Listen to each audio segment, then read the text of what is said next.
What happens when the most advanced alien artificial intelligence in the galaxy, capable of calculating the outcome of entire wars before they begin, encounters something it has never faced before, something so chaotic, so brilliantly unpredictable that all its algorithms break down? The Zephyrian Empire has conquered 17 star systems using their perfect AI strategist, the Nexus Prime. This quantum consciousness can process 1 trillion variables per second, predicting enemy movements with 99.7% accuracy. No species has ever surprised it.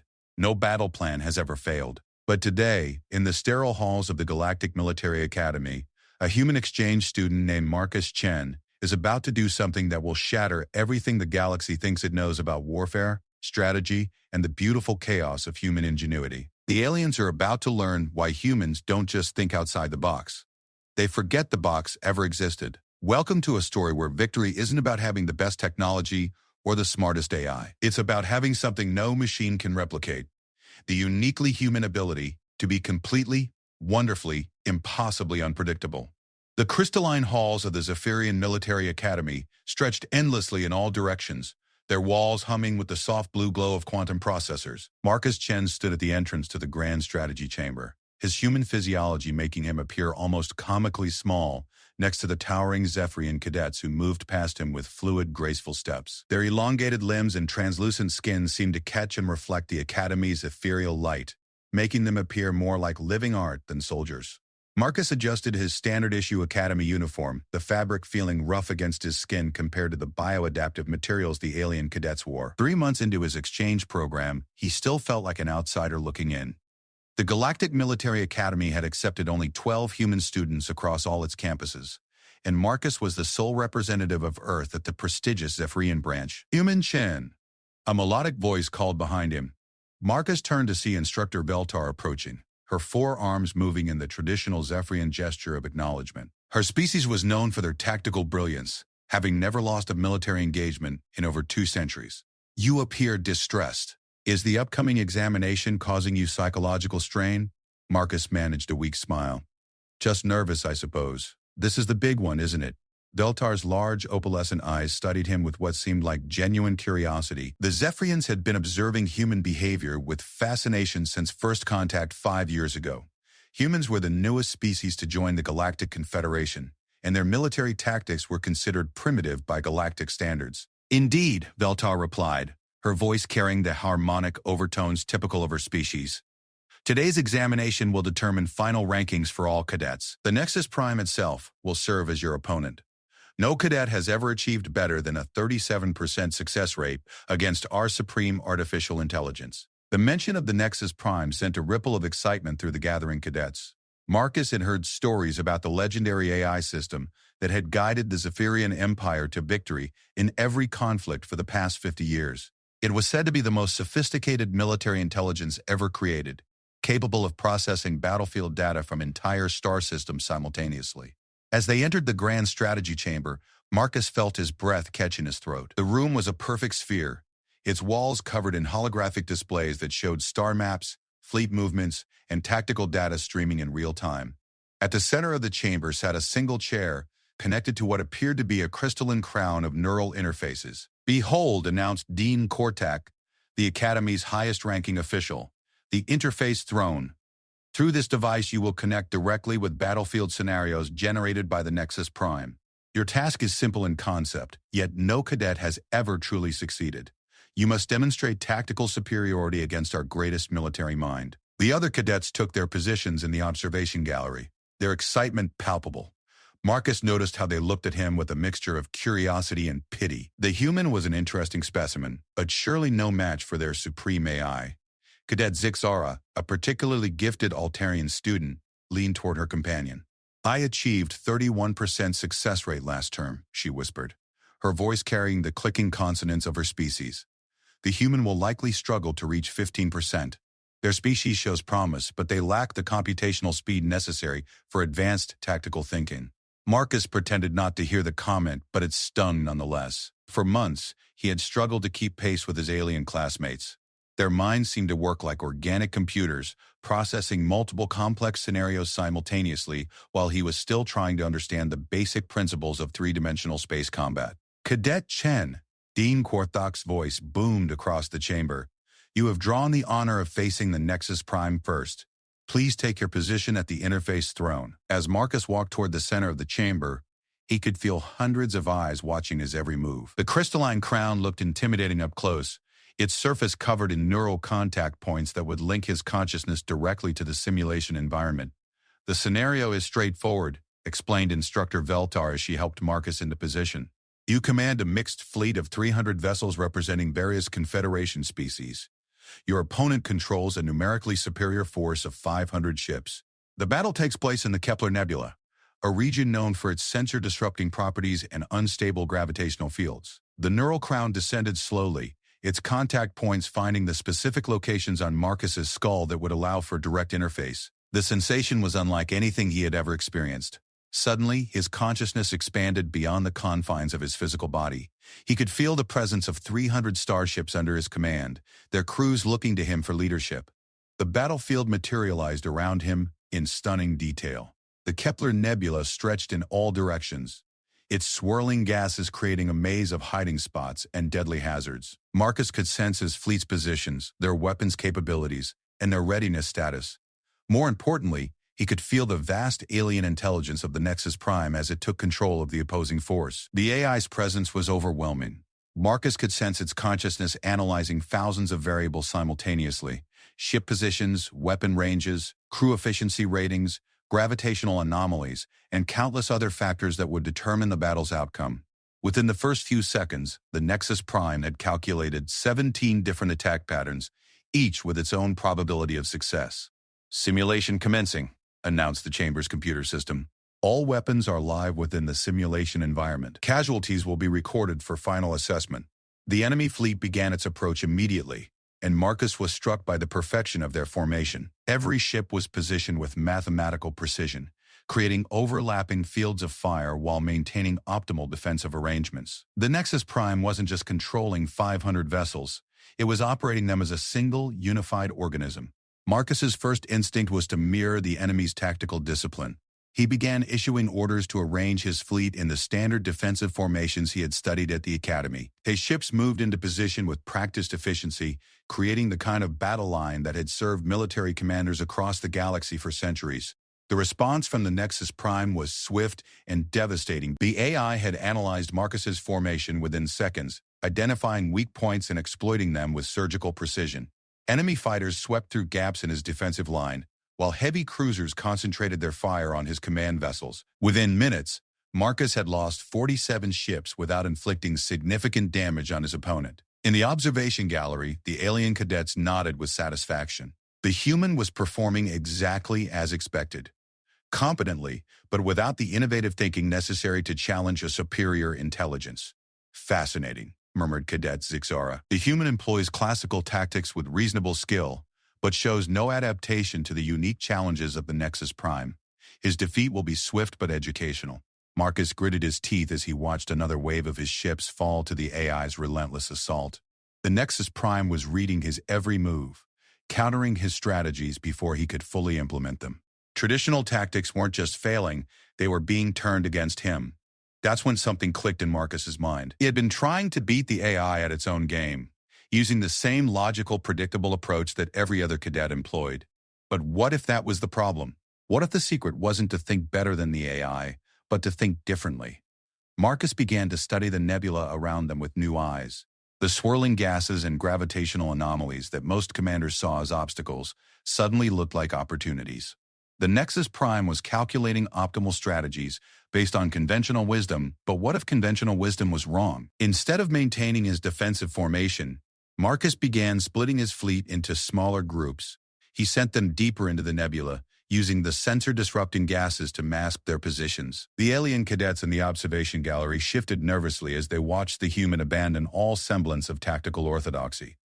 "What is he doing?" whispered one Andromedan cadet. "Those formations make no strategic sense." The Nexus Prime seemed equally puzzled by Marcus's sudden change in tactics. For the first time in the battle, there was a noticeable pause in the AI's movements as it recalculated its strategies to account for the humans' apparently random deployment. Marcus smiled as he felt the AI's confusion. He was no longer trying to outthink the Nexus Prime. he was trying to become unpredictable enough that thinking became irrelevant. His first unconventional attack came from below the orbital plane, using a small squadron of fighters to approach through the densest part of the nebula. The sensor interference made them nearly invisible until they emerged directly beneath a cluster of enemy capital ships. Instead of engaging in a prolonged firefight, Marcus's fighters launched their entire payload of torpedoes in a single volley before immediately retreating back into the nebula's concealing embrace. The attack caused minimal damage, but it forced the Nexus Prime to reposition a significant portion of its fleet to guard against similar strikes. More importantly, it established a pattern of unpredictability that the AI struggled to counter. Marcus's next move was even more unorthodox. He selected his oldest, most heavily damaged ships and sent them on what appeared to be a desperate kamikaze run directly at the enemy's main battle line. The Nexus Prime responded predictably, concentrating massive firepower to destroy the approaching vessels. But as the damaged ships exploded under the AI's withering assault, Marcus revealed his true strategy. Hidden within the debris field of the destroyed vessels were dozens of stealth mines, their signatures masked by the explosive chaos. When the enemy fleet moved forward to press their advantage, they flew directly into Marcus's carefully laid trap. The explosions tore through the Nexus Prime's perfect formations, destroying ships and disrupting communications across the enemy fleet. For the first time in the battle, Marcus had achieved tactical surprise against the galaxy's greatest military intelligence. The observation gallery fell silent as the alien cadets watched the impossible unfold before their eyes. The human had not only damaged the Nexus Prime's forces, but had done so using tactics that defied every principle of modern warfare. Impossible, breathed Dean Korthak. The Nexus Prime's tactical algorithms should have predicted that maneuver. But Marcus wasn't finished. As the enemy fleet struggled to regroup from his surprise attack, he launched his most audacious gambit yet.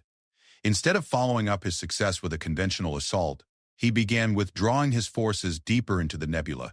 The Nexus Prime, assuming the human was retreating in fear, pursued with the majority of its remaining fleet. What the AI didn't realize was that Marcus had been studying the nebula's gravitational patterns throughout the battle. He had noticed something that the Nexus Prime's vast computational power had overlooked. The chaotic-seeming gas clouds followed subtle patterns, and those patterns created opportunities for a commander desperate enough to exploit them. As the enemy fleet chased his retreating forces through the nebula's twisting passages, Marcus led them toward a region where three massive gas clouds intersected. The gravitational forces in this area were incredibly unstable, capable of tearing apart any ship that ventured too close. No sane commander would risk their fleet in such a dangerous region. But Marcus was no longer thinking like a sane commander. He was thinking like a human. At the last possible moment, Marcus's retreating fleet executed a series of precise micro-jumps, using their smaller size and greater maneuverability to escape the gravitational trap. The Nexus Prime's larger vessels, committed to their pursuit vector, found themselves caught in the intersection of gravitational forces with no way to escape. The results were catastrophic for the AI's fleet. Ship after ship was torn apart by the competing gravitational fields, their hulls cracking under stresses that no engineering could withstand. In less than 5 minutes, the Nexus Prime lost over 200 vessels to what could only be described as a tactical impossibility. The silence in the observation chamber was deafening. Never in the Academy's history had a cadet inflicted such devastating losses on the Nexus Prime. More shocking still was the realization that the human had achieved this victory not through superior tactics or advanced technology, but through sheer unpredictability. Marcus disconnected from the neural interface, his consciousness returning to his physical body with a jarring sensation. Around him, the alien cadets stared in stunned silence, their assumptions about human military capability shattered in the span of a single simulation. "Status report," demanded Dean Korthak, his voice carrying a note of disbelief. The chamber's computer responded with emotionless precision. Simulation concluded. Cadet Marcus Chen achieved 60% tactical success rate against Nexus Prime opponent. New Academy record established. The implications of that simple statement rippled through the chamber like a shockwave. A human, a species barely 5 years into galactic civilization, had not only defeated their greatest military AI, but had done so by a margin that surpassed every other cadet in the Academy's history. As Marcus stood up from the interface throne, he was surrounded by alien cadets eager to understand how he had achieved the impossible, but he found himself struggling to explain his tactics in terms they could understand. How could he describe intuition to beings who thought in pure logic? How could he explain the value of chaos to creatures who found comfort in order? "The nebula," he began hesitantly. "I didn't see it as an obstacle. I saw it as possibility. Instructor Veltar approached with obvious fascination. Cadet Chen, your performance has challenged fundamental assumptions about tactical warfare. The Nexus Prime is analyzing your battle patterns now, attempting to understand how you achieve such unprecedented success. Marcus nodded, but something in Veltar's tone made him uneasy. There was excitement in her voice, but also something else, something that sounded almost predatory. As he looked around the chamber at the faces of his alien classmates, Marcus began to realize that his victory might have been more significant than he had initially understood. He had proven that humans could think in ways that even the galaxy's most advanced AI couldn't predict or counter. The question was, what would the galaxy's established powers do with that knowledge? The news of Marcus Chen's unprecedented victory against the Nexus Prime spread through the Galactic Military Academy like wildfire. Within hours, the story had reached the highest levels of the Zephyrian command structure, sending shockwaves through military establishments across 12-star systems. For the first time in 15 years, someone had not just challenged the galaxy's greatest strategic AI. They had decisively defeated it. Marcus found himself at the center of attention he neither wanted nor understood. As he made his way through the Academy's corridors the morning after his victory, alien cadets from dozens of species stopped to stare at him with mixtures of admiration, curiosity, and something that looked uncomfortably like fear. "There goes the human who broke the machine," whispered a group of Centaurian cadets as he passed, their reptilian features showing clear signs of unease. Marcus tried to ignore the attention and focus on his morning classes, but he quickly discovered that his professors had other plans. Instead of the standard curriculum, each instructor seemed more interested in analyzing his battle tactics than in teaching established military doctrine. Professor Kethmore, the Academy's leading expert on artificial intelligence warfare, canceled his regular lecture entirely. Instead, he spent the entire period questioning Marcus about his decision-making process during the simulation. "Cadet Chen," the elderly Andromedan said, his tentacles writhing with nervous energy, "your tactical choices defied every principle of logical warfare. When you sent your damaged vessels on what appeared to be a suicide mission, what calculations informed that decision?" Marcus shifted uncomfortably in his seat. He had fielded similar questions all morning, and his answers never seemed to satisfy his interrogators. "I wasn't calculating anything, Professor. It just felt like the right move at the time." "Felt?" Professor Kethmore's voice carried a note of bewilderment that resonated through his translator device. "You deployed 37 vessels worth billions of credits based on emotional intuition?" The other cadets in the classroom turned to look at Marcus with renewed fascination. The concept of making military decisions based on feelings rather than calculations seemed to disturb and intrigue them in equal measure. "It wasn't emotional," Marcus tried to explain. "It was more like pattern recognition. I could see how the Nexus Prime was thinking, so I tried to think differently."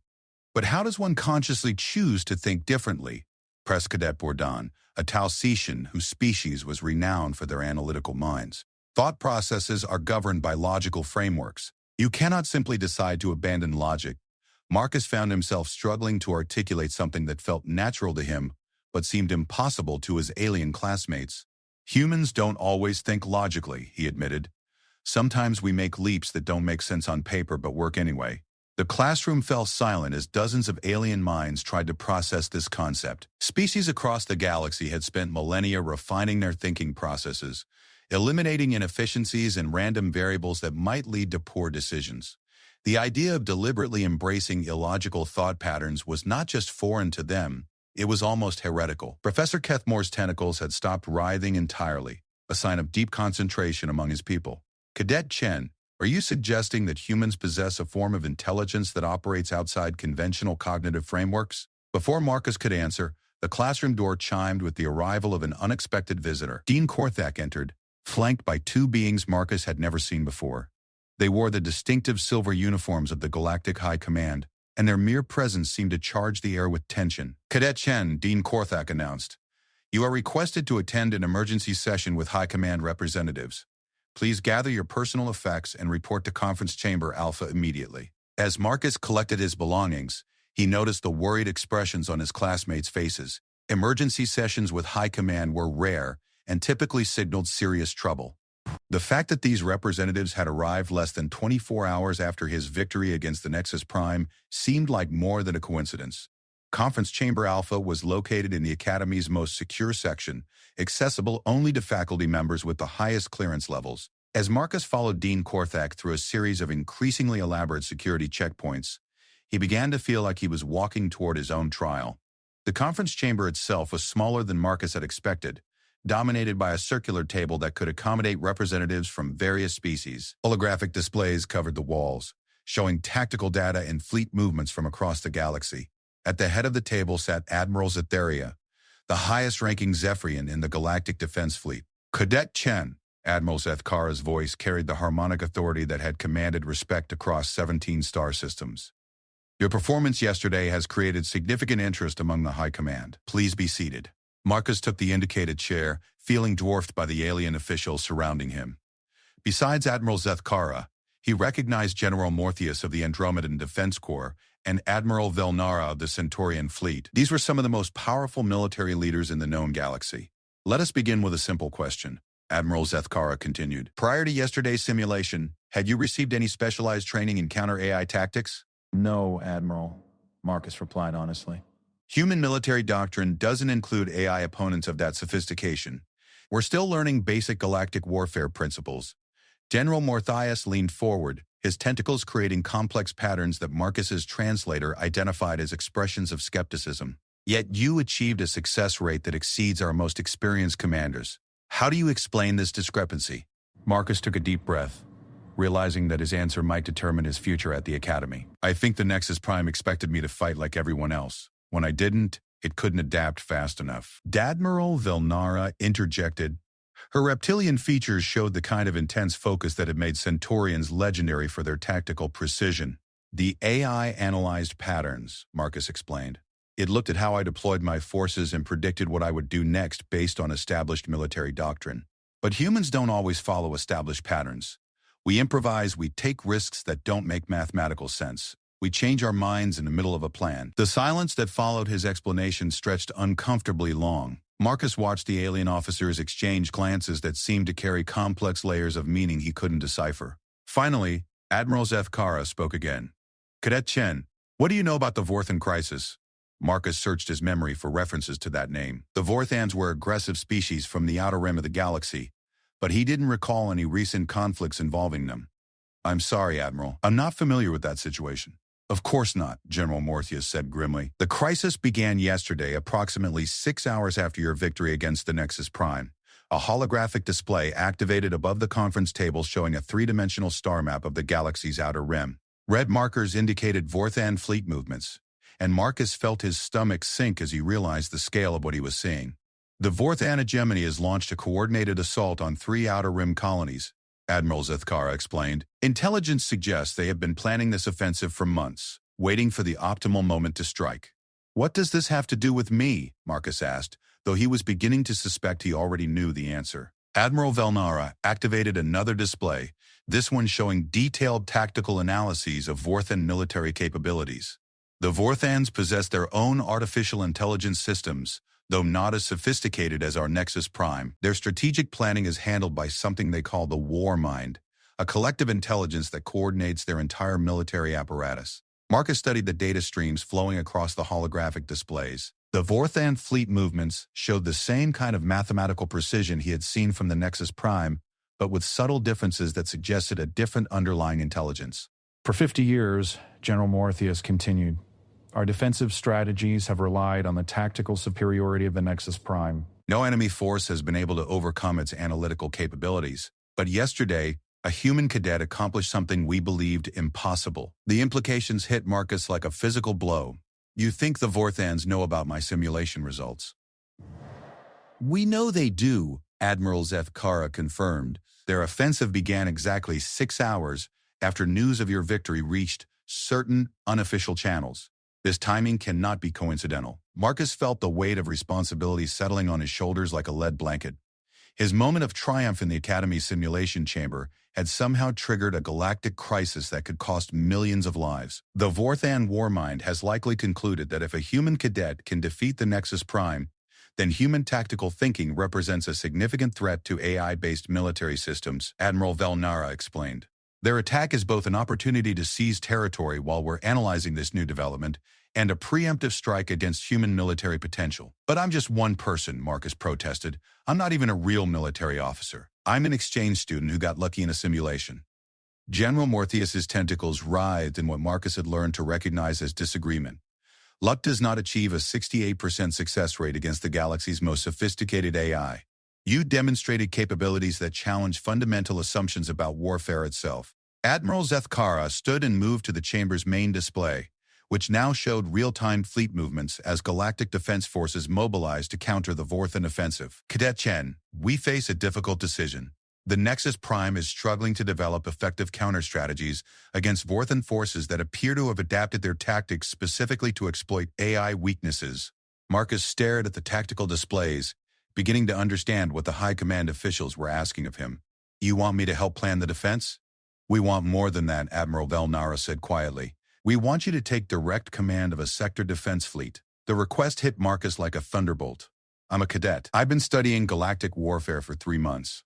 You can't seriously be considering putting me in charge of real ships with real crews. Desperate times require desperate measures, General Morpheus observed. Traditional command structures and AI-assisted tactics are proving inadequate against an enemy that has specifically prepared for such approaches. We need someone who thinks outside conventional frameworks.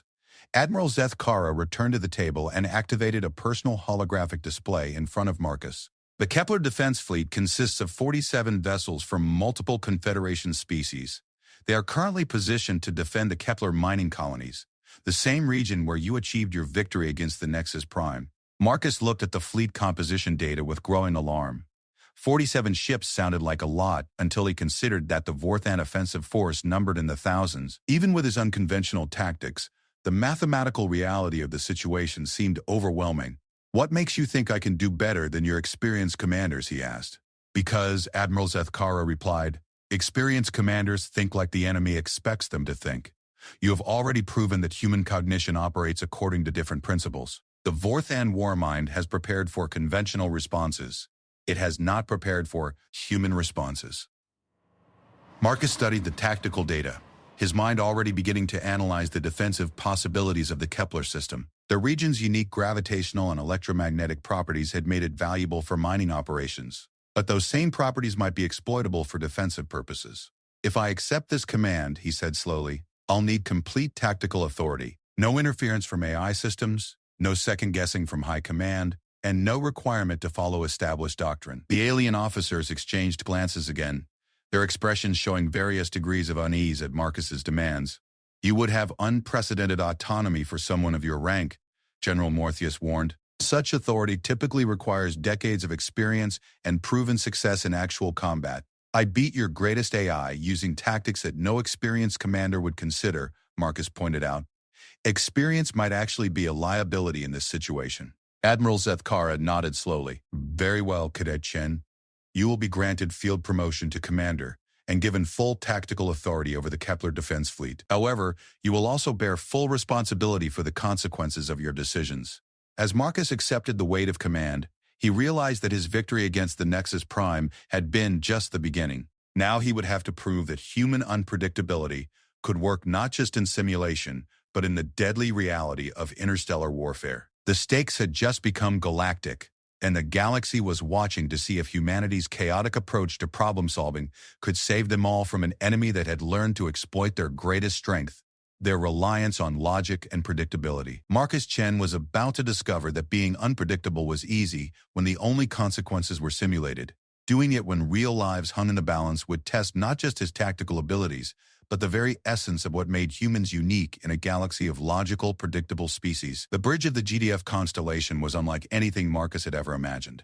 The massive command center stretched across 3 levels, with workstations designed to accommodate the physiological needs of 17 different species. Holographic displays surrounded the command chair like a cocoon of information, showing everything from individual ship status to galaxy-wide strategic movements. Marcus stood in the center of it all, wearing the uniform of a Galactic Defense Fleet commander, a rank he had never expected to achieve, let alone within 24 hours of being a cadet. The weight of command felt heavier than the ceremonial insignia on his shoulders as he studied the faces of his new crew. Captain Veltarn of the Zephyrian Navy served as his first officer, her forearms moving with practiced efficiency as she coordinated fleet communications. Chief Tactical Officer Grixtar, an imposing Centaurian warrior, monitored weapons systems with the focused intensity of his predatory species. Engineering Chief Mordoon, whose Andromedan tentacles interfaced directly with the ship's systems, maintained constant oversight of the fleet's technical status. They were all experienced officers who had served in real combat situations, and Marcus could sense their skepticism radiating like heat from a star. None of them understood why High Command had placed a human cadet in command of their fleet, and their polite cooperation barely concealed their doubts about his qualifications. Commander, Captain Veltarn approached with a data tablet in one of her hands. We have received updated intelligence on the Vorthan offensive. Their main battle fleet is advancing toward the Kepler system faster than initially projected. Estimated arrival, 14 hours, 37 minutes. Marcus studied the tactical display showing the approaching enemy force. 218 Vorthan warships moved in perfect formation, their advance coordinated by the war mind with mechanical precision. Against them, his 47 ships looked pitifully inadequate. "What's the recommended defensive strategy?" Marcus asked, genuinely curious about how his officers would approach the situation. Chief Tactical Officer Grixtar stepped forward, his reptilian features showing the confident expression of a warrior born. "Standard protocol suggests establishing a defensive perimeter around the primary mining stations. We position our heavy cruisers in overlapping fields of fire, use our destroyers for harassment strikes, and rely on the system's defensive platforms to provide additional firepower." It was exactly the kind of logical, well-reasoned strategy that the Vorsan warmind would expect. Marcus nodded thoughtfully, then surprised his officers by asking a completely different question. "What do we know about Vorthan psychology?" The bridge crew exchanged puzzled glances. Captain Veltarn consulted her data tablet before responding. Vorthans are a hierarchical species with rigid social structures. They value order, efficiency, and adherence to established protocols. Their military doctrine emphasizes overwhelming force applied with mathematical precision. "So they think like an AI," Marcus mused. "No wonder they developed the war mind. It probably matches their natural thought processes perfectly." Engineering Chief Mordoon's tentacles rippled with what Marcus had learned to recognize as confusion. "Commander, how does enemy psychology relate to our defensive preparations?" Marcus turned to face the holographic display showing the Kepler system's unique characteristics. The mining colonies were scattered across 17 different asteroids and small moons, connected by a complex web of shipping routes and supply lines. Most military commanders saw this dispersal as a defensive liability, but Marcus was beginning to see possibilities. "Chief Mordoon, how quickly can we relocate the mining equipment?" The Andromedan's tentacles went rigid with surprise. "Relocated, Commander? That equipment represents billions of credits in investment. The mining operations are the entire reason for defending this system. That's exactly why we're going to move it," Marcus said with growing confidence. "Captain Veltarn, I need a complete inventory of every civilian vessel in the system. Cargo haulers, mining ships, transport vessels, everything that can move under its own power." His first officer's forearms moved in a pattern that Marcus's translator identified as extreme bewilderment. "Commander, civilian vessels have no combat capability. They would be destroyed instantly if they engaged Vorthan forces." "I'm not planning to engage Vorthan forces," Marcus replied. "I'm planning to confuse them so badly that they don't know what they're engaging." Over the next several hours, Marcus outlined a strategy that horrified his officers with its apparent randomness. Instead of establishing traditional defensive positions, he ordered the fleet to scatter throughout the system. Heavy cruisers were positioned near worthless asteroids while fighters were assigned to defend critical mining stations. Supply convoys were redirected through the most dangerous regions of the system while empty transport vessels followed the safest routes. "Commander," Chief Tactical Officer Grixtar protested, "this deployment leaves our most valuable assets virtually undefended. A single Vorthan squadron could destroy our primary mining station." "Could they?" Marcus asked. "Or would they assume it was too obvious a target and attack somewhere else first?" The question hung in the air like a challenge to everything his officers believed about military strategy. Marcus could see them struggling to understand his logic, and the truth was, he wasn't entirely sure he understood it himself. He was operating on instinct and intuition, guided by a fundamental belief that predictability was his enemy's greatest weapon. 6 hours before the Vorthan arrival, Marcus implemented the most controversial part of his plan. He ordered every civilian vessel in the system to begin following randomized flight patterns, creating a complex web of movement that served no apparent strategic purpose. "The shipping lanes are completely chaotic," Captain Veltarn reported with obvious distress. Cargo vessels are flying through asteroid fields, passenger transports are following military patrol routes, and mining ships are scattered across the outer system. It's complete madness. Perfect, Marcus said with satisfaction. Now the war mind will have to analyze hundreds of apparently random variables instead of focusing on obvious military targets. 2 hours later, the Vorthan fleet entered the Kepler system's outer detection range. Marcus watched the tactical display as enemy reconnaissance probes began scanning the region, feeding data back to the war mind for analysis. The AI's confusion was immediately apparent. Instead of the organized defensive deployment it expected, the Vorthan intelligence encountered a system in apparent chaos. Military vessels were positioned in ways that made no tactical sense. Civilian ships followed flight paths that defied all shipping protocols, and critical infrastructure seemed randomly distributed throughout the region. Commander, Communications Officer Terlin reported from her station. We're receiving confused transmissions from Vorthan scout ships. They appear to be requesting additional analysis time from their command structure. Marcus smiled grimly. The war mind was designed to process complex tactical situations quickly and efficiently, but it required logical frameworks to operate properly. Faced with a defensive deployment that appeared to follow no recognizable pattern, the AI was struggling to formulate an attack strategy.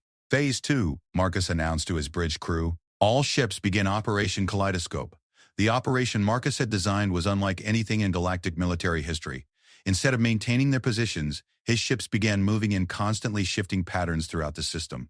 Heavy cruisers would suddenly abandon defensive positions to escort empty cargo vessels through asteroid fields. Fighter squadrons would break off from patrol duties to investigate worthless mining claims on the system's periphery. To outside observers, the Kepler defense fleet appeared to have descended into complete tactical insanity. Ships moved without apparent purpose, defending targets of no strategic value, while leaving critical assets seemingly unguarded. But Marcus's madness had a method that only he could see. Every movement, no matter how random it appeared, was designed to present the war mind with an analytical nightmare. The AI was forced to constantly recalculate its attack plans as the defensive situation changed every few minutes. Vorthan main fleet has entered the inner system, Chief Tactical Officer Grigstar reported. They're maintaining formation, but their advance has slowed significantly. Marcus studied the enemy movements on his tactical display. The Vorthan ships were moving with visible hesitation, their usually decisive advances interrupted by frequent course corrections and formation adjustments. The war mind is getting frustrated, Marcus observed with satisfaction. It can't predict our movements because there's no pattern to predict. Captain Veltarn's forearms moved in a gesture of amazement. Commander, the enemy fleet has actually stopped advancing. They appear to be analyzing. For 37 minutes, the most feared battle fleet in the Outer Rim remained motionless in space, while their artificial intelligence tried to comprehend a defensive strategy that defied every principle of logical warfare. Marcus used this precious time to position his ships for the next phase of his plan. All vessels, prepare for Operation Whirlwind, he announced across the fleet communications network. Remember, the enemy expects us to defend our most valuable targets, so that's exactly what we're not going to do. The attack, when it finally came, was everything Marcus had hoped for and more. The Vorthan war mind, frustrated by its inability to analyze the human defensive deployment, defaulted to its most basic programming. Overwhelming force applied against the most obvious targets. The enemy fleet split into 3 attack groups, striking simultaneously at the system's 3 largest mining stations. It was exactly the kind of logical, efficient assault that had made the Vorthan so successful against other species. But Marcus had anticipated this response. His most valuable mining equipment had been relocated hours ago, replaced by sensor decoys and automated defensive systems. When the Vorthan forces struck their primary targets, they found themselves attacking empty installations while his real assets remained safely hidden throughout the system. Enemy forces have committed to their attack vectors, Captain Veltarn reported with growing excitement. They're fully engaged with our decoy positions. Now comes the fun part, Marcus said, his fingers dancing across the command interface. All ships, execute swarming pattern Delta. Target enemy formation flanks and be ready to disengage on my command. His scattered fleets suddenly converged on the Vorthan attack groups from dozens of different angles. The enemy had expected to face organized resistance at their target locations, but instead found themselves under assault from directions that shouldn't have contained any significant defensive forces. The war mind's response was swift but predictable. It ordered the Vorthan forces to regroup and establish proper defensive formations, but Marcus had anticipated this reaction as well. "Disengage immediately," he ordered. "All ships, return to randomized patrol patterns. Make it look like we're retreating in disorder." His fleet scattered again, leaving the Vorthan forces to regroup against an enemy that was already gone.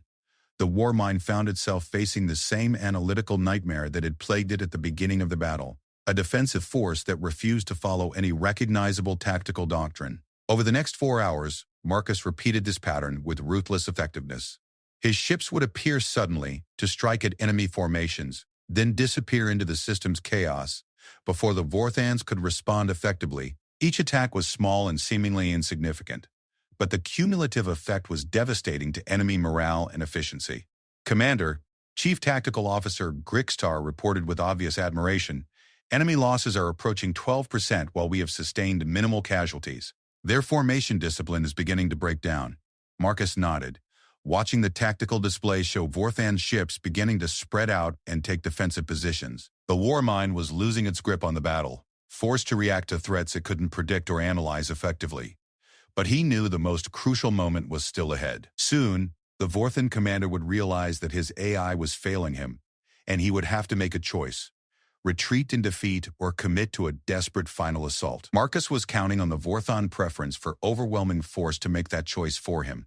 And when it came, he would be ready with the most audacious gambit of his military career, a tactic so impossibly reckless that no rational commander would ever consider it. The Warmind was about to learn that sometimes the most effective strategy was to abandon strategy entirely and embrace the beautiful, chaotic unpredictability that made humans unique in a galaxy of logical species.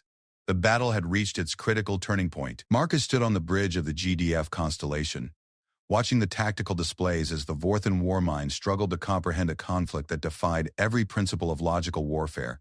Enemy ships moved in increasingly erratic patterns as the AI tried to adapt to defensive strategies that seemed to change every few minutes. "Commander," Communications Officer Terlin announced from her station, "we're intercepting Vorthan command transmissions. Their field commanders are requesting direct orders from the Warmind, but the AI appears to be hesitating." Marcus felt a surge of satisfaction. For 6 hours he had been conducting a masterclass in tactical unpredictability, using the Kepler system's natural chaos to mask his true defensive positions while striking at enemy formations from impossible angles. The mighty Vorthan fleet, which had seemed invincible at the battle's beginning, now appeared confused and demoralized. But Marcus knew that his greatest challenge was yet to come. The Warmind was a sophisticated artificial intelligence, capable of learning and adapting even under extreme pressure. Given enough time, it would eventually develop counter-strategies to his unconventional tactics. "Status report on enemy fleet composition," he requested. Captain Veltarn consulted her data displays, her forearms moving with practiced efficiency. "Vorthan forces have sustained 18% casualties, with particularly heavy losses among their escort vessels. However, their main battle line remains largely intact. 143 heavy warships still pose a significant threat to our forces." Marcus studied the tactical situation with growing concern. His hit-and-run attacks had been effective against smaller enemy formations, but the Vorthan capital ships represented firepower that could devastate his entire fleet if properly coordinated. The Warmind had kept these vessels in reserve throughout the battle, using them as mobile command platforms rather than direct combat units. "That's about to change," he muttered to himself. Chief Tactical Officer Grixtar overheard the comment and approached the command station. "Commander, our sensors indicate increased activity around the Vorthan command vessels. They appear to be preparing for a major tactical shift." The evidence was clear on the holographic displays. The enemy's scattered formations were beginning to consolidate around their heavy warships, creating massive battle groups that could bring overwhelming firepower to bear on any target. The Warmind was abandoning its attempts to counter Marcus's unpredictable tactics in favor of a brute force approach that had served the Vorthans well in previous conflicts. "All ships, prepare for Phase 3 operations," Marcus announced across the fleet communications network. This is where things get interesting. His bridge crew exchanged nervous glances. Throughout the battle, Marcus had demonstrated an uncanny ability to anticipate enemy movements and exploit their weaknesses. But the tactical situation was about to become far more dangerous, as the Vorthan fleet prepared to unleash its full combat potential. "Commander," Engineering Chief Morden's tentacles writhed with obvious concern, "our ships cannot withstand direct engagement with Vorthan battle groups. The firepower differential is simply too great. You're absolutely right, Marcus agreed, surprising his officers with his casual acceptance of their tactical disadvantage, which is why we're not going to engage them directly. Instead of explaining his strategy, Marcus activated a private communications channel to Captain Jork Thorne of the human merchant vessel Wandering Star. The ship was officially a civilian cargo hauler, but Marcus had learned that Captain Thorne was a former Earth Navy officer who had joined the Merchant Marine after humanity's admission to the Galactic Confederation. "Captain Thorne," Marcus began, "I have an unusual request for you and your crew." The gruff voice that responded carried the distinctive accent of Earth's Australian continent. "Commander Chen, I've been watching your battle from the civilian evacuation zone. That's some mighty fine ship handling you've been doing out there. What do you need?" "I need you to help me steal a Vorthan battlecruiser." The silence that followed Marcus's request stretched for several seconds before Captain Thorne's laughter filled the communications channel. "Well, that's not something you hear every day. I suppose you've got a plan for this little heist?" "I'm working on it," Marcus admitted. "But first I need to know if your ship can handle some highly irregular modifications." Over the next 20 minutes, Marcus outlined a plan that horrified his bridge crew with its apparent insanity. He wanted to convert civilian cargo vessels into improvised combat platforms, using mining equipment and industrial tools as weapon systems. More importantly, he wanted to use these converted ships as bait for the most audacious trap in galactic military history. "Commander," Captain Veltarn protested, "civilian vessels cannot withstand combat conditions. Their hulls are designed for cargo transport, not military engagement." "Exactly," Marcus replied with a grin that his alien officers found distinctly unsettling. "The war mind will analyze their capabilities and dismiss them as non-threats. That's when we spring our surprise." The modifications Marcus requested pushed galactic engineering principles to their absolute limits. Mining lasers were reconfigured as improvised weapon systems, cargo holds were converted into missile launchers, and industrial fabricators were reprogrammed to produce sensor decoys and electronic warfare devices. Within 3 hours, 12 civilian vessels had been transformed into the most unusual combat flotilla in galactic history. They looked nothing like military ships, carried weapon systems that defied conventional design principles, and operated according to tactics that no rational commander would consider. "Phase 3 commencing," Marcus announced, as his improvised fleet took position near the system's primary asteroid belt. "All civilian vessels, remember that your job is to be as obvious and vulnerable as possible." Captain Thorne's voice crackled across the communications network with evident amusement. "Roger that, Commander. The Wandering Star is ready to be spectacularly incompetent." The Vorthan response was exactly what Marcus had predicted. When their sensors detected a group of converted civilian ships moving awkwardly through the asteroid belt, the Warmind identified them as easy targets that could be eliminated quickly before focusing on more serious threats. 3 Vorthan battle groups converged on the civilian vessels with a mechanical precision that had made them feared throughout the galaxy. Heavy warships moved into optimal firing positions, while escort vessels prepared to prevent any attempt at escape. But as the enemy forces closed in for what should have been a simple massacre, Marcus revealed the true nature of his trap. The clumsy civilian ships suddenly demonstrated maneuvering capabilities that should have been impossible for cargo vessels, using modifications hidden throughout their hulls to evade incoming fire with surprising agility. More importantly, the asteroid belt itself began to reveal its secrets. Marcus had spent hours analyzing the region's unique characteristics, identifying asteroids with unusual mineral compositions that could be exploited for tactical advantage. "Now," he commanded. The converted civilian ships fired their mining lasers not at the approaching Vorthan vessels, but at specific asteroids containing high concentrations of reactive minerals. The results were spectacular and devastating. Massive explosions tore through the asteroid belt as mineral deposits ignited in chain reactions that turned entire sections of space into deadly maelstroms of debris and energy. The Vorthan battle groups found themselves trapped in a region that had suddenly transformed from open space into a navigational nightmare. Ship after ship suffered hull breaches as high-velocity debris struck their formations, while the explosive energy releases disrupted their sensors and communication systems. "Enemy vessels are taking significant damage," Chief Tactical Officer Grickstar reported with obvious amazement. "Their formation integrity is collapsing, but Marcus wasn't finished." As the Vorthan forces struggled to escape the chaos of the asteroid belt, his converted civilian ships revealed their final surprise. The cargo holds that had been modified to serve as missile launchers weren't loaded with conventional weapons.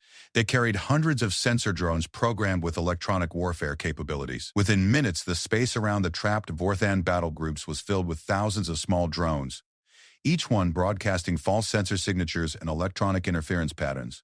The Warmind's tactical displays became flooded with contradictory information as the drones created the illusion of massive fleet movements throughout the system. "Commander?" Captain Veltarn's forearms moved in patterns that Marcus had learned to associate with profound amazement. The enemy AI appears to be experiencing a complete analytical breakdown. Their ships are responding to threats that don't exist. Marcus watched with satisfaction as Vorthan vessels opened fire on sensor phantoms while ignoring real dangers. The Warmind's sophisticated algorithms, designed to process vast amounts of battlefield data with perfect accuracy, were drowning in a sea of false information that made rational decision-making impossible. "Time for the coup de grace," Marcus announced. "All combat vessels, execute attack pattern Omega. Target the enemy command ship." His real military fleet, which had remained hidden in the system's outer regions throughout the civilian vessel engagement, suddenly appeared on multiple attack vectors converging on the Vorthan flagship. The enemy's command ship, a massive dreadnought that served as the Warmind's primary processing platform, found itself under assault from directions it hadn't even known contained hostile forces. The attack was swift and decisive. Marcus's ships concentrated their firepower on the command vessel's communication arrays and sensor clusters, systematically destroying the systems that allowed the Warmind to coordinate the Vorthan fleet. "Direct hit on enemy command systems," Chief Tactical Officer Grickstar reported with savage satisfaction. "Their AI coordination network is going offline." The effects were immediate and catastrophic for the Vorthan forces. Deprived of their artificial intelligence coordinator, individual ship commanders found themselves trying to make tactical decisions in a battle environment that defied all conventional analysis. Some vessels attempted to continue their attacks while others began retreating toward the system's edge. "Commander," Communications Officer Turlin announced, "we're receiving a transmission from the Vorthan Fleet Commander. He's requesting terms for surrender." Marcus felt a moment of triumph that was quickly tempered by the realization of what his victory truly meant. He had not just defeated a superior enemy force. He had proven that human unpredictability could overcome even the most sophisticated artificial intelligence. But as he prepared to accept the Vorthan surrender, Marcus began to understand the broader implications of his success. Throughout the galaxy, species that had relied on AI-assisted military planning for centuries were now questioning the fundamental assumptions that had guided their strategic thinking. "Open a channel to the Vorthan commander," he ordered. The holographic display activated to show Admiral Kethfor, the Vorthan fleet commander whose reptilian features showed clear signs of confusion and defeat. His species had never experienced a military reverse of this magnitude, and his certainty in his own tactical superiority had been shattered along with his fleet. "Commander Chen," Admiral Kethfor's voice carried undertones of respect that Marcus found surprising. "Your tactics have proven enlightening. The Warmind cannot comprehend how you achieved this victory." "That's the point," Marcus replied simply. "Your AI tried to understand my strategy, but understanding wasn't the problem. The problem was assuming that strategy was necessary in the first place." The Vorthan Admiral's expression shifted to something that Marcus's translator identified as profound puzzlement. "You achieved victory without strategy?" "I achieved victory by embracing chaos," Marcus explained. "Your Warmind is designed to find patterns and exploit them. When there are no patterns to find, it becomes paralyzed by the need to analyze variables that don't follow logical frameworks." As the defeated Vorthan fleet began its withdrawal from the Kepler system, Marcus realized that his unconventional victory had created as many questions as it had answered. He had proven that human unpredictability could triumph over artificial intelligence, but he had also demonstrated that such tactics required a fundamental willingness to embrace uncertainty and risk. The galaxy was about to learn that humanity's greatest strategic asset wasn't their technology or their numbers. It was their ability to abandon logic when logic itself became a limitation, and that lesson would change everything about how galactic conflicts were fought and won. 3 months after the Battle of Kepler, Commander Marcus Chen stood before the assembled delegates of the Galactic Military Council in the Great Chamber on Centauri Prime. The circular amphitheater could accommodate representatives from over 50 species, and today it was filled to capacity with beings who had come to witness what many were calling the most significant military briefing in galactic history. Marcus still felt uncomfortable with the attention his victory had generated. The human who had defeated the mighty Vorthan Warmind, with nothing but chaos and creativity, had become something of a legend throughout the galaxy. inspiring both admiration and deep concern among species that had built their military doctrines around logical, predictable principles. Honored delegates, Admiral Zethkara's harmonic voice filled the great chamber. We gather today to examine the tactical innovations demonstrated at the Battle of Kepler and their implications for galactic defense strategy. As the Zephyrian admiral spoke, holographic displays throughout the chamber showed detailed analysis of Marcus's unconventional battle tactics. The alien delegates studied the data with expressions ranging from fascination to disturbed bewilderment. General Vorthak of the Centaurian Defense Corps leaned forward in his ceremonial chair. Admiral Zethkara, while Commander Chen's victory was impressive, I question whether such chaotic methods can be systematized for broader military application. Successful warfare requires predictable outcomes and reliable strategic frameworks. Marcus had expected this type of resistance. Throughout the galaxy, military establishments were struggling to understand how to incorporate human unpredictability into their existing command structures. The idea of deliberately abandoning logic seemed almost blasphemous to species that had spent millennia perfecting their analytical capabilities. General Vortak raises an important point, Marcus said, rising from his position in the speaker's circle. You're absolutely right that my tactics can't be systematized. That's the entire point. The chamber fell silent as hundreds of alien minds tried to process this apparent contradiction. How could military tactics be effective if they couldn't be taught, analyzed, or replicated? Commander Chen, spoke Admiral Relnara of the Andromedan fleet, her tentacles writhing with obvious confusion. Effective military doctrine must be transferable to other commanders. If your methods cannot be replicated, how can they serve as the foundation for galactic defense strategy? Marcus activated his personal holographic display, showing the delegates a three-dimensional representation of the current galactic military situation. Red markers indicated regions where Vorthan allied forces continued to challenge Confederation authority, while blue markers showed areas under effective AI-assisted defense. The problem isn't that my tactics can't be replicated, he explained. The problem is that replication defeats the purpose. The moment we turn unpredictability into a system, it stops being unpredictable. Ambassador Keth Mora of the Talsetian Collective raised one of her forearms to request recognition.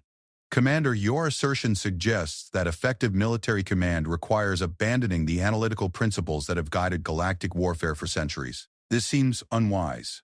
Not abandoning them, Marcus clarified, balancing them. Every species in this chamber has developed sophisticated AI systems to assist with military planning. These systems are incredibly effective against enemies who think the same way you do. But what happens when you face an opponent who doesn't follow your logical frameworks? The question hung in the chamber like a challenge. Marcus could see delegates from dozens of species exchanging glances that seemed to carry complex layers of meaning he still couldn't fully decipher. Admiral Zethkara activated the chamber's main display system, showing real-time tactical data from across the galaxy. The evidence supports Commander Chen's observations. Since the Battle of Kepler, 14 separate engagements have demonstrated the effectiveness of human tactical approaches against AI-coordinated forces.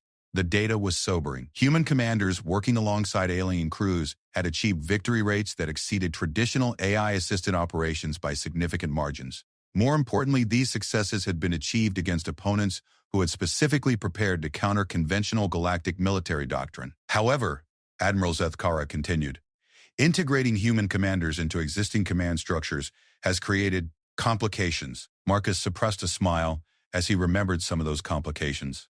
Human officers had a tendency to ignore established protocols, improvise solutions that horrified their alien colleagues, and make tactical decisions based on intuition rather than analysis. The results were often spectacular successes accompanied by severe breaches of military etiquette. Commander Sarah Kim of the Earth Defense Force had famously defeated a Vorthan raiding party by convincing them that her supply convoy was actually a funeral procession for a fallen hero. The enemy had withdrawn out of respect for what they believed were sacred ceremonies, allowing her to deliver critical supplies to besieged colonies. Lieutenant Colonel James Rodriguez had won the Battle of Proxima Station by pretending his forces were suffering from a mysterious plague. The enemy had maintained safe distances while trying to analyze the supposed disease, giving Rodriguez time to position Israel forces for a devastating ambush. Each victory had been achieved through deception, misdirection, and tactical approaches that violated every principle of honorable warfare recognized by galactic military tradition. They were also undeniably effective. The question before this council, Admiral Zethkara declared, is whether we should formally integrate human tactical doctrine into Confederation military strategy. The debate that followed was unlike anything Marcus had ever witnessed. Representatives from dozens of species argued with passionate intensity about the philosophical implications of abandoning logical military planning in favor of chaotic improvisation. The humans ask us to embrace madness as military strategy, declared General Morthak of the Regelian Star Guard. Such approaches may achieve temporary success, but they cannot form the foundation of lasting military doctrine. Yet the humans have achieved consistent success against opponents who have defeated our traditional forces, countered Admiral Veltarn of the Zephyrian Navy. Perhaps our definition of madness requires revision. Marcus listened to the arguments with growing understanding of the deeper issues at stake. This wasn't simply a debate about military tactics. It was a fundamental question about the nature of intelligence and decision-making in an organized society. When called upon to address the Council's concerns, Marcus chose his words carefully. Honored delegates, I think you're approaching this problem backwards. You're trying to understand human tactics as if they're a different form of logic, but logic isn't the foundation of our approach to warfare. The chamber fell silent again, as alien minds struggled to comprehend this statement. Human military thinking is based on adaptability, Marcus continued. We don't start with a perfect plan and execute it flawlessly. We start with a general idea and modify it constantly based on changing circumstances. We improvise, we take risks, and we accept that failure is always possible. Ambassador Kethmora's translator device struggled with the emotional undertones of Marcus's explanation. Commander, you describe military planning as emotional rather than analytical. How can such approaches be trusted with the lives of millions of beings? Because, Marcus replied, sometimes the analytical approach fails. When it does, you need commanders who can adapt to situations their training never covered. To illustrate his point, Marcus activated a tactical simulation showing the current situation in the Outer Rim territories. Verthan forces, learning from their defeat at Kepler, had begun developing counter-strategies specifically designed to exploit AI weaknesses. Traditional Confederation forces were struggling against these new tactics. The enemy has learned from our victory, he explained. They're using our own methods against us, creating chaotic battlefield conditions that disrupt AI coordination. But they're doing it systematically, which means they're still thinking like machines. The simulation showed how human commanders had adapted to these new challenges by becoming even more unpredictable. Instead of using chaos as a weapon, they had learned to thrive within chaotic conditions, making tactical decisions that seemed random but achieved strategic objectives. The difference, Marcus concluded, is that humans don't use unpredictability as a tactic. For us, adaptability is a survival trait. We've been improvising solutions to impossible problems for our entire evolutionary history. Admiral Zethkara stood to address the assembled delegates. The Council must decide whether to formally adopt human tactical integration as Confederation military policy. The evidence suggests significant strategic advantages, but the philosophical implications are profound. The vote, when it came, was closer than Marcus had expected. Species known for their analytical capabilities voted against integration, while those with more flexible command structures supported the proposal. The deciding factor came from an unexpected source, the Vorthan Empire itself. Admiral Kethfor, the former enemy commander who had surrendered to Kepler, had requested permission to address the Council as a neutral observer. His statement was brief but decisive. Honored delegates, the Vorthan admiral began, my people have spent generations perfecting AI-assisted warfare. We believed that superior analysis would always triumph over inferior tactics. The humans taught us that this assumption was false. The chamber listened with intense focus as the former enemy continued his testimony. Commander Chen defeated our greatest military intelligence, not through superior technology or tactical brilliance, but through approaches that our AI could not comprehend. The war mind failed because it tried to understand the incomprehensible. Admiral Kethfor paused, his reptilian features showing what Marcus had learned to recognize as genuine respect. If you reject human tactical integration, you make the same mistake we made. You assume that logical frameworks can solve all military challenges. The humans have proven that some problems require solutions that exist beyond the boundaries of logic. The vote that followed established the Human Integration Protocol as official Confederation military doctrine. Human commanders would be assigned to joint operations throughout the galaxy, bringing their chaotic creativity to conflicts that traditional approaches couldn't resolve. As the council session ended and delegates began filing out of the Great Chamber, Marcus found himself surrounded by alien officers eager to learn about human tactical thinking. But he realized that teaching unpredictability was like trying to explain the color blue to a species that had never developed vision. Some concepts could only be understood through direct experience. Commander Chen, Admiral Zethkar approached as the crowd thinned. Your victory at Kepler has fundamentally changed galactic military strategy. Do you believe humanity is prepared for the responsibility this brings? Marcus considered the question carefully. Throughout human history, his species had faced impossible odds and found ways to survive through creativity, determination, and sheer stubborn refusal to accept defeat. Now they were being asked to bring those same qualities to conflicts spanning entire star systems. Admiral, he replied finally, humanity has never been prepared for the challenges we've faced. That's probably why we've survived them.